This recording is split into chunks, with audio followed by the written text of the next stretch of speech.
Ce 10 décembre, célébration de la Déclaration des droits humains coïncide avec la clôture des 16 jours d'activisme contre les violences sexuelles, un combat que mène sans relâche le Congolais prix Nobel de la paix. Il y a exactement une année qu'il avait reçu son prix à Oslo.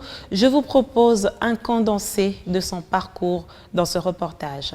Le 10 décembre 2018, il y a exactement un an, pour la première fois dans l'histoire, un Congolais devenait prix Nobel de la paix. Le chirurgien gynécologue Denis Mukwege recevait avec la survivante yézidi Nadia Mourad ce qui est considéré comme le prix international le plus prestigieux. C'est au nom du peuple congolais que j'accepte le prix Nobel de la paix. C'est à toutes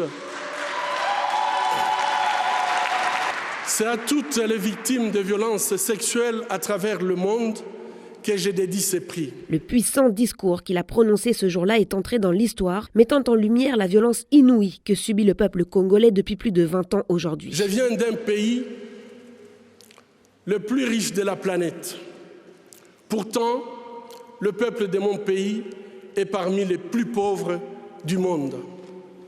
La réalité troublante est que l'abondance de nos ressources naturelles, or, coltan, cobalt et d'autres minéraux stratégiques alimentent la guerre, source de la violence extrême et de la pauvreté abjecte en République démocratique du Congo. Dans son hôpital de Panzi, à Bukavu, il soigne les victimes de ces violences sexuelles depuis 1999. C'est pour son courage à dénoncer et à soigner sans relâche ces victimes qu'il s'est vu obtenir la plus grande distinction de défense des droits humains. Ce fameux discours toujours d'actualité exhortait le monde à se tourner vers ce génocide passé sous silence.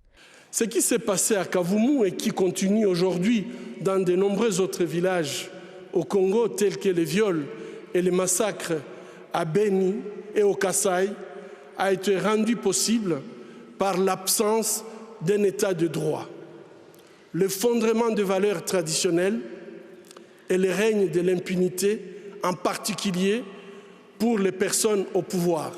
Cette tragédie humaine se poursuit sans que tous les responsables ne soient poursuivis. Seule la lutte contre l'impunité peut briser la spirale des violences. Poser un acte juste n'est pas difficile, c'est une question de volonté politique. Pour les femmes, les hommes et les enfants du Congo, je vous lance un appel urgent de ne pas seulement nous remettre le prix Nobel de la paix, mais de vous mettre debout et de dire ensemble et à haute voix, la violence en République démocratique du Congo, c'est assez. Trop, c'est trop. La paix maintenant. Je vous remercie.